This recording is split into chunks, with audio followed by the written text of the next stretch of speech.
오늘 우리에게 주시는 하나님의 말씀을 함께 봉독합니다. 하나님 말씀은 고린도후서 13장 1절에서부터 마지막 13절까지의 말씀입니다. 제가 가지고 있는 성경은 신약 성경 300페이지에 있습니다. 고린도후서 13장 1절에서부터 13절까지 말씀입니다.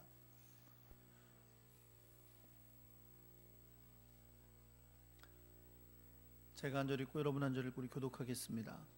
고린도후서 13장 1절입니다. 내가 이제 세 번째 너희에게 가리니 두세 증인의 입으로 말마다 확정하리라.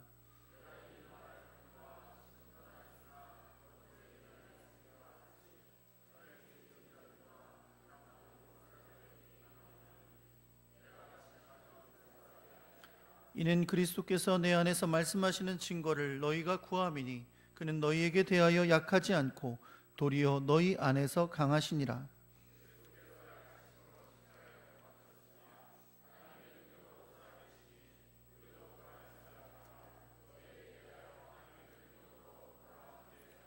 너희는 믿음 안에 있는가 너희 자신을 시험하고 너희 자신을 확증하라. 예수 그리스도께서 너희 안에 계신 줄을 너희가 스스로 알지 못하느냐. 그렇지 않으면 너희는 버림받은 자니라. 우리가 하나님께서 너희로 악을 조금도 행하지 않게 하시기를 구하노니 이는 우리가 옳은 자임을 나타내고자 함이 아니라 오직 우리는 버림받은 자 같을지라도 너희는 선을 행하게 하고자 함이라.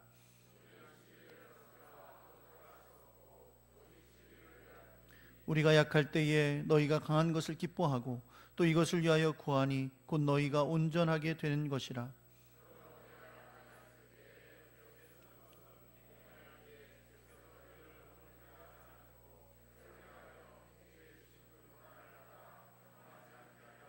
마지막으로 말하노니 형제들아 기뻐하라. 온전하게 되며 위로를 받으며 마음을 같이하며 평안할지어다. 또 사랑과 평강의 하나님이 너희와 함께 계시리라. 거룩하게 입맞춤으로 서로 문안하라. 함께 있습니다. 주 예수 그리스도의 은혜와 하나님의 사랑과 성령의 교통하심이 너희 무리와 함께 있을지어다. 아멘.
기도하겠습니다. 하나님 아버지, 오늘도 이 시간에 주의 말씀 앞에 서게 하셔서 감사드립니다. 주께서 주시는 귀한 말씀에 귀를 기울여 주시고 우리가 심령의 마음에 받게 하셔서 주의 뜻을 깨닫고 주의 말씀에 순종하는 주의 백성들이 되게 하여 주옵소서. 성령님 역사하여 주시고 깨우쳐 주시고 말씀하여 주시옵소서. 우리 주 예수 그리스도의 이름으로 기도합니다. 아멘. 할렐루야. 옆에 계신 분하고 뒤에 계신 분하고 인사하겠습니다. 잘 오셨습니다. 사랑합니다.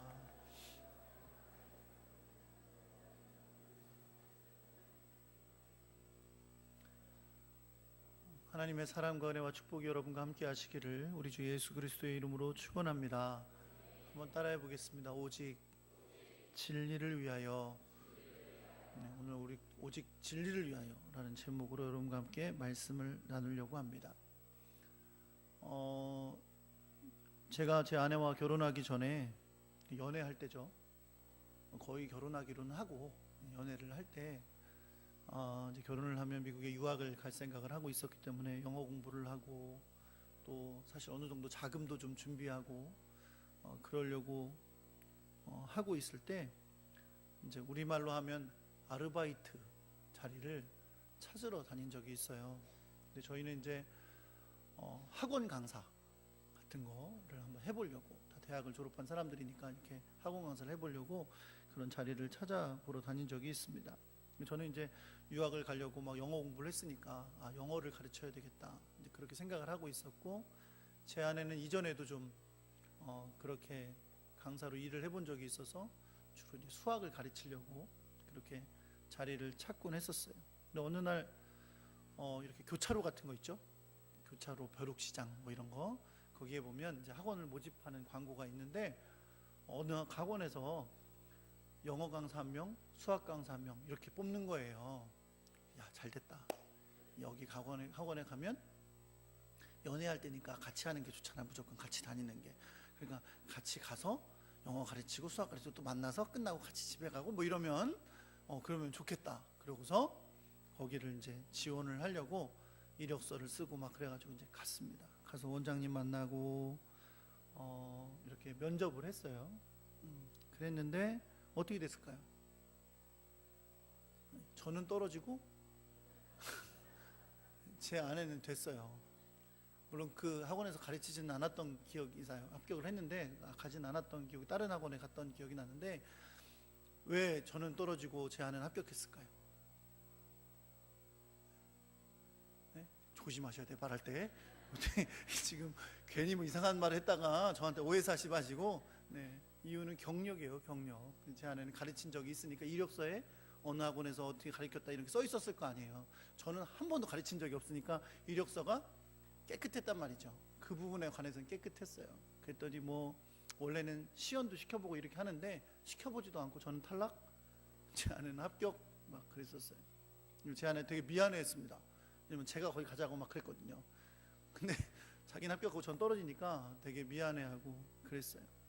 그런 거죠, 여러분. 그 당시에 그 상황에서는 경력이 능력으로 나타난 거예요. 왜? 경력이라는 게 능력을 표시하잖아요. 여기저기서 해봤다는 것은 그만큼 인정이 된 거고, 그 경력으로 따라 능력을 인정받아 또다시 취업이 될 수 있는 거였던 거죠. 저는 전혀 경력이 없었기 때문에 뭘 믿겠어요. 영문과 출신도 아니고 뭐 그러니까. 그래서 아마 뽑지 않았었어요. 제가 그래서 다른 학원에 가서 가르치고 그랬었는데 얼마나 잘 가르쳤는지 몰라요. 여러분, 이 세상 살면서 우리는 능력을 증명받기를 요구를 받습니다. 능력을 증명하기를 요구를 많이 받게 돼요. 한번 생각해 보세요. 여러분, 이번 주 목요일 날 대학 수학 능력 시험이 있습니다. 근데 시험 이름이 대학 수학 능력 시험이에요. 무슨 뜻이죠? 대학에서 공부를 할 수 있는 능력을 시험 보는 거예요. 그러니까 아이들이 고등학교를 졸업하면서 대학을 들어가는데 이제 대학에서 공부를 할 수 있는, 학문을 할 수 있는 능력이 되느냐, 능력이 어느 정도냐를 시험 본다는 거죠. 실제로 그 시험이 그런지는 잘 모르겠어요.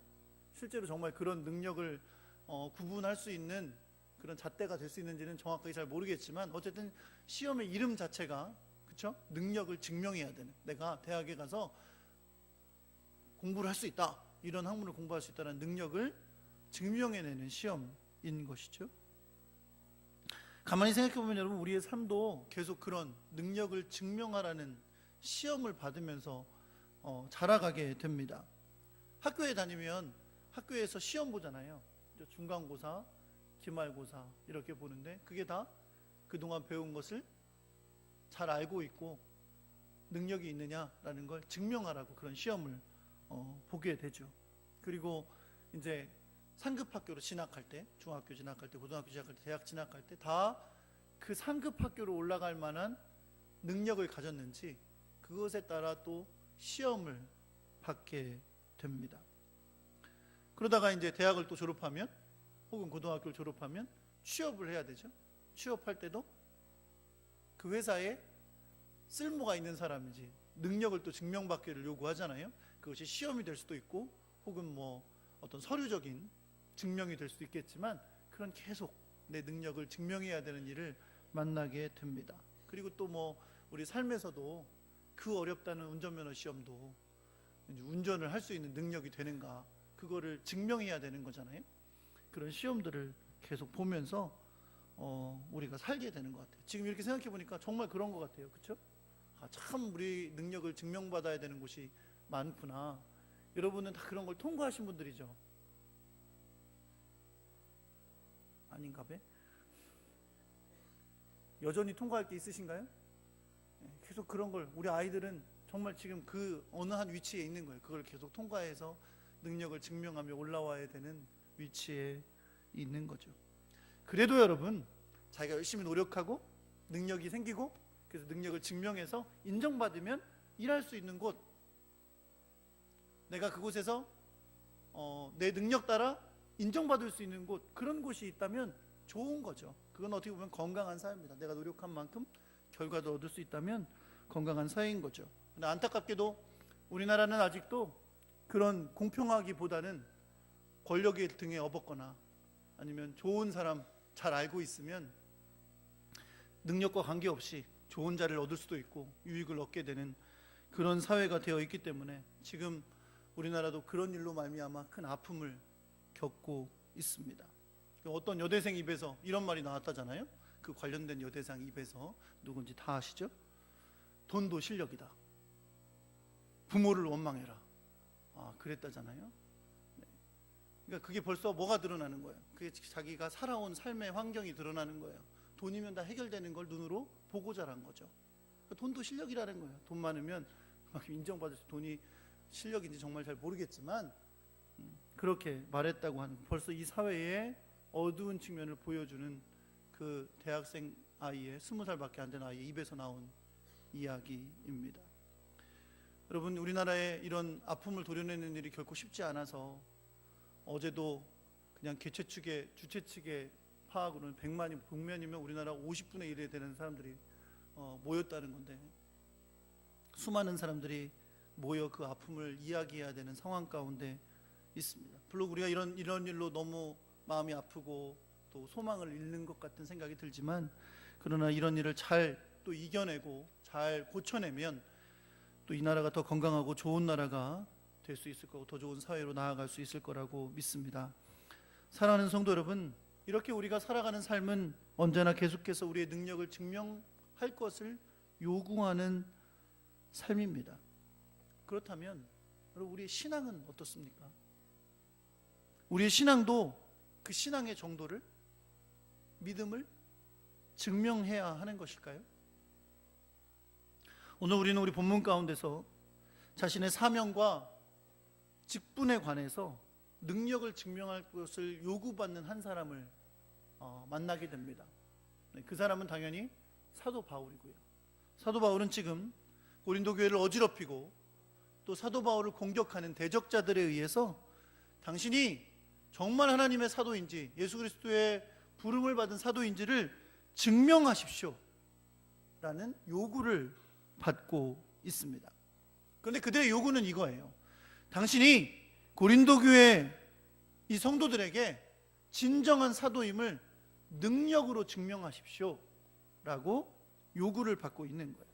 그러니까 바울을 향한 그들의 요구는 사실상 이런 겁니다.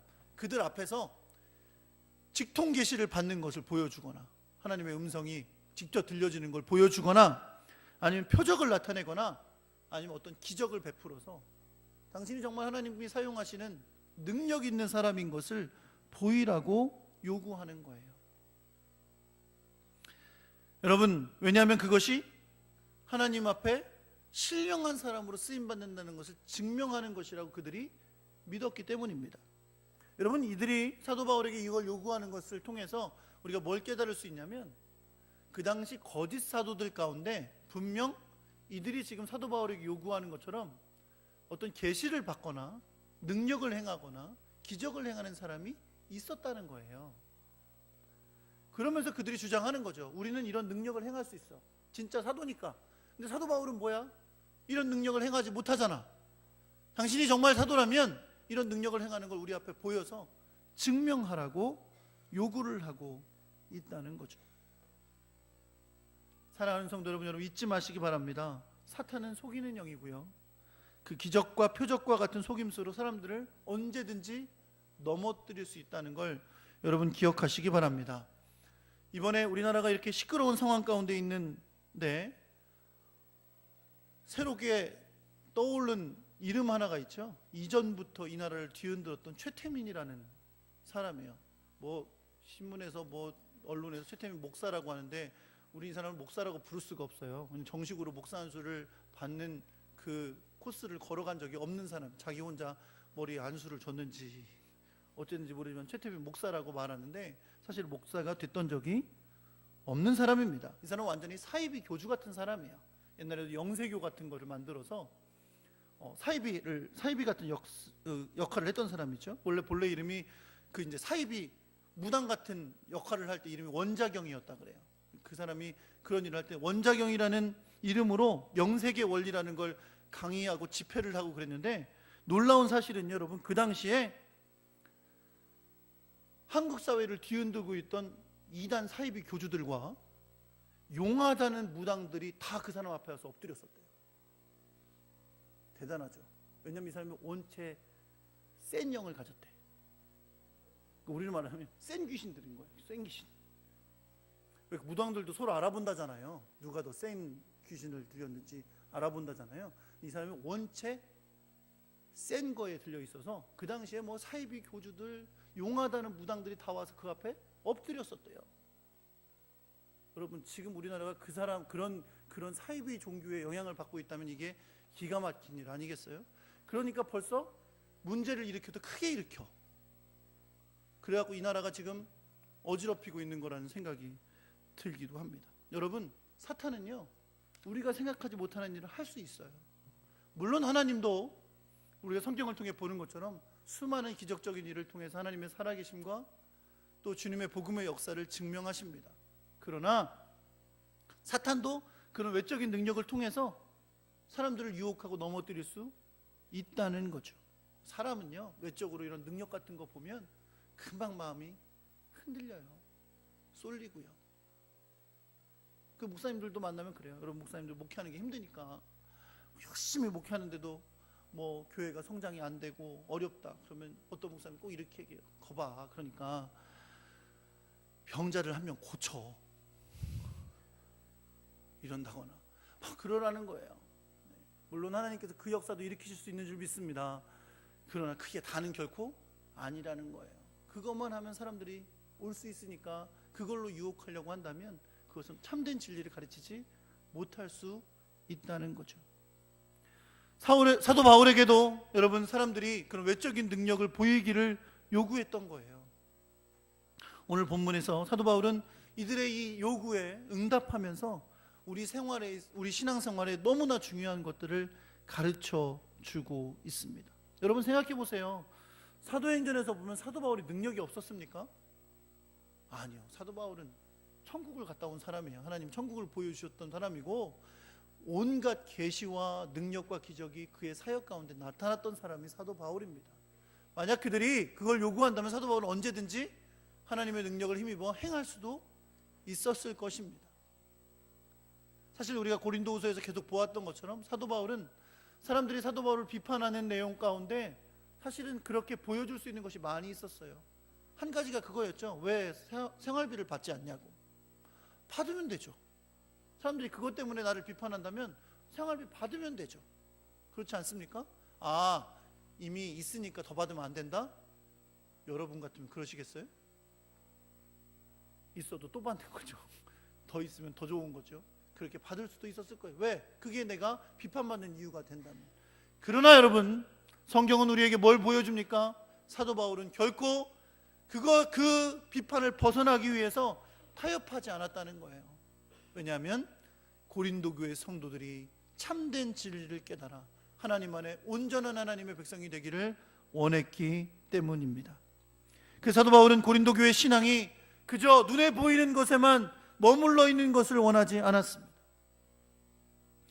물론 하나님이 베풀어 주신 능력은 복음 전파를 위한 도구가 될 수 있고 그것이 하나님의 역사를 보여주는 도구는 될 수 있을지 모르지만 결코 그것이 복음의 핵심은 될 수 없기 때문에 그렇습니다.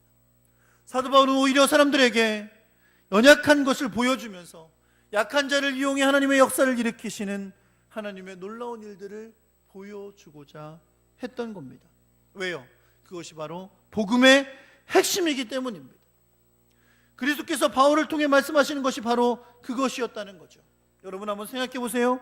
예수 그리스도를 생각하면 그는 여러분 우리가 성경을 읽으면서 많은 능력을 행하고 하나님의 귀한 역사를 일으키고 많은 사람들을 전도해서 수많은 제자들이 따랐다는 좋은 면을 보일진 모르지만 사실 그의 외적인 모습은 그렇게 화려하지가 않았습니다. 그는 가난한 목수의 아들이었고 성경에 보면 그는 인자는 머리 둘 곳도 없다라고 하셨던 분이에요. 한번 여러분 생각해 보세요. 수가성 우물가에서 한 여인을 만나는 사건을 우리가 성경을 통해서 보는데 그때도 보면 예수님이 목말라서 우물가에 앉아 계셨어요. 그때 제자들은 뭐 하러 갔죠? 이거 봐. 성경을 예수님 중심으로만 보니까 예수님만 보이지 제자들은 안 보여서 그래요. 그렇죠? 아주 그냥 예수님 중심으로 성경을 읽으시니까. 근데 그때 예수님은 우물가에 앉아서 쉬셨지만 제자들은 뭐 하러 갔냐면 동네에 음식 구하러 갔었어요. 이건 뭐 거의 반 거짓대. 어떤 학자들, 신학학자들이 말하기를 성경에 있는 내용을 가만히 살펴보면 예수님과 제자들이 무리로 몰려다니는데 이거는 거의 거짓대와 같았다 이렇게 쓴 학자도 봤어요. 안 그렇겠어요? 여러분 무슨 화려한 옷이 있었겠어요? 무슨 뭐 먹을 게 넉넉했겠어요? 그렇게 다니면서 얻어먹고 제대로 쉴 곳도 없고 잘 곳도 없는 그런 분이었습니다. 그래서 예수님 돌아가실 때는 어땠어요?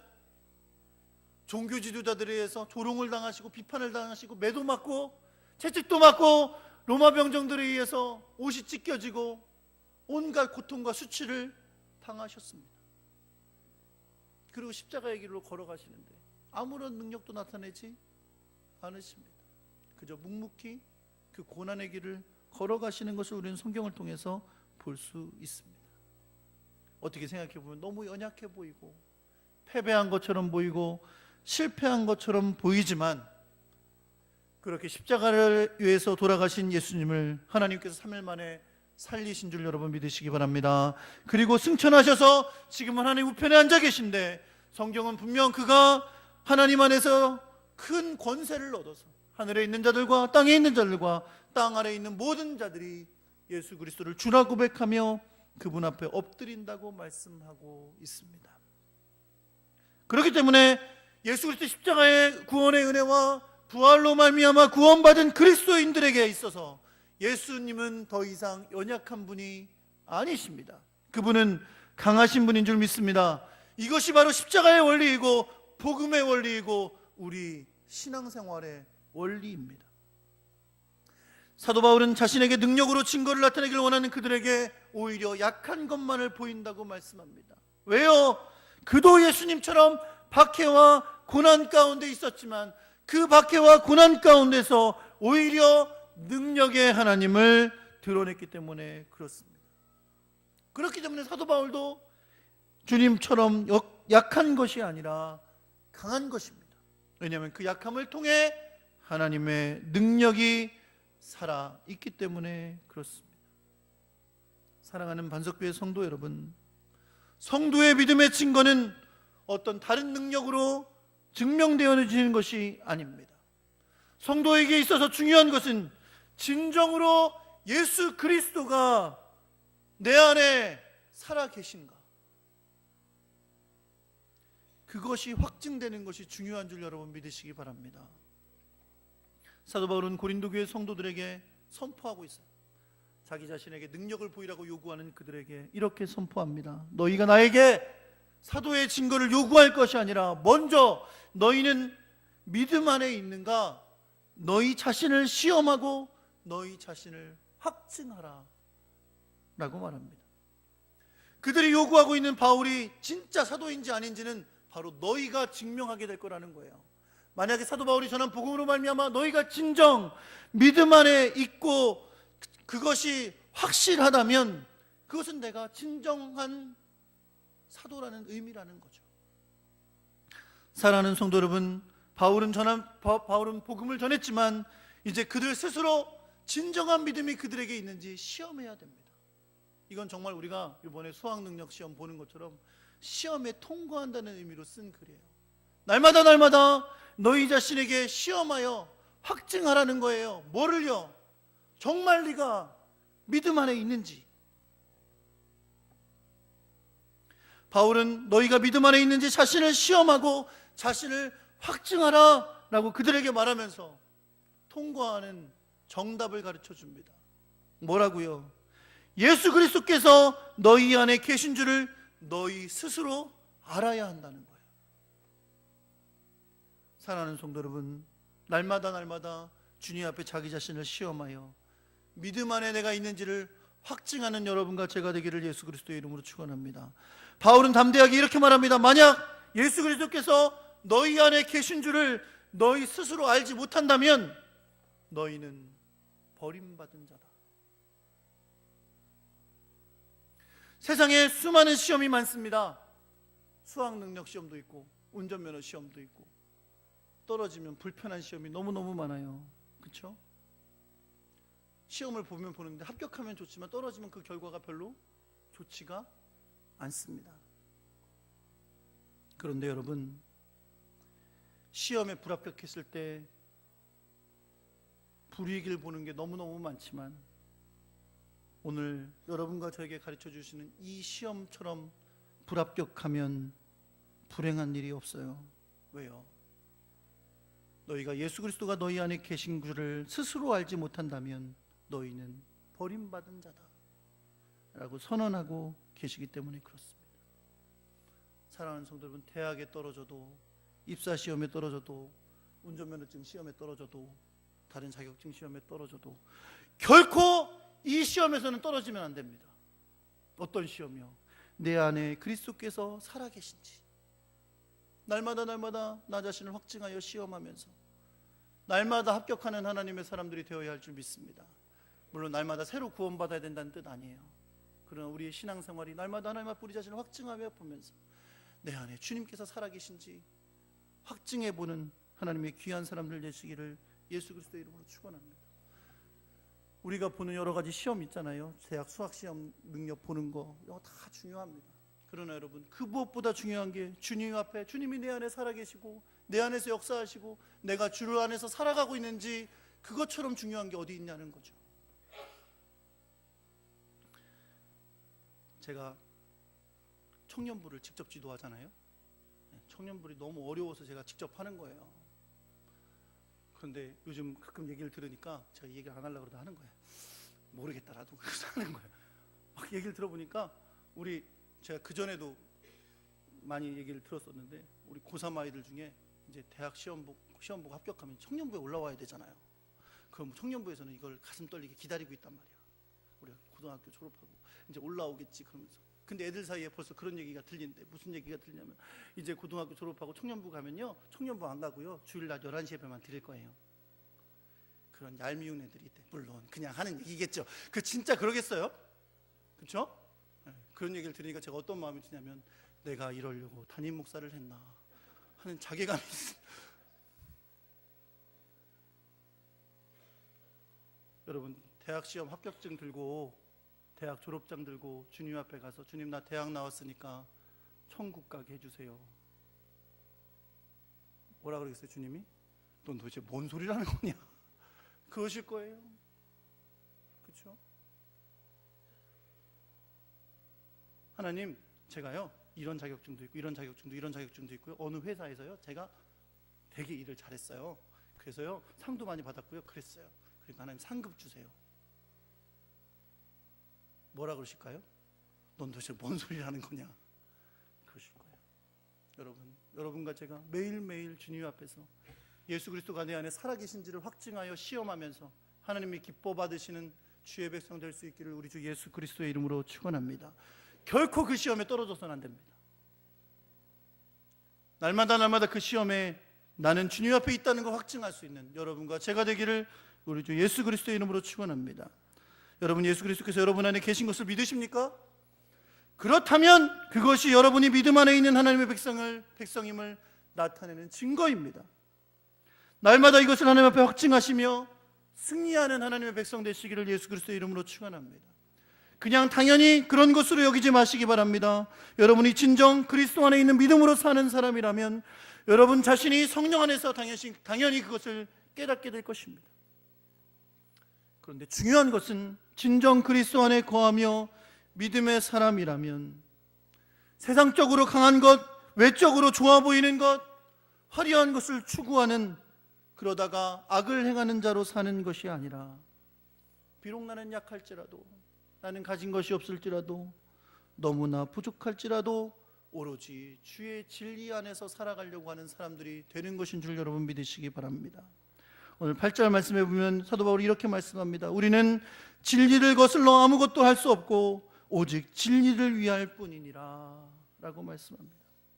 사도 바울은 예수 그리스도의 십자가의 복음의 진리를 거슬러 아무것도 할 수 없다라고 선포합니다. 오로지 모든 것은 복음의 진리 하나님의 말씀을 위하여 할 뿐인 것입니다. 인간적인 눈으로 볼 때 사도 바울은 그들이 요구하는 능력 시험에 불합격한 사람입니다. 그들이 원하는 그 능력을 보여주지 않았으니까요. 그는 박해와 고난이 많았던 사람이고 참으로 연약한 병도 있었던 사람이고 나약함으로 사람들에게 비판도 받았던 사람입니다. 그러나 바울은 오로지 진리 안에서 행하던 사람이었기에 그는 비록 연약할지라도 그리스도 안에서 강한 사람이었던 것을 여러분 믿으시기 바랍니다. 사도 바울은 이제 세 번째 고린도 교회를 방문하려고 하고 있습니다.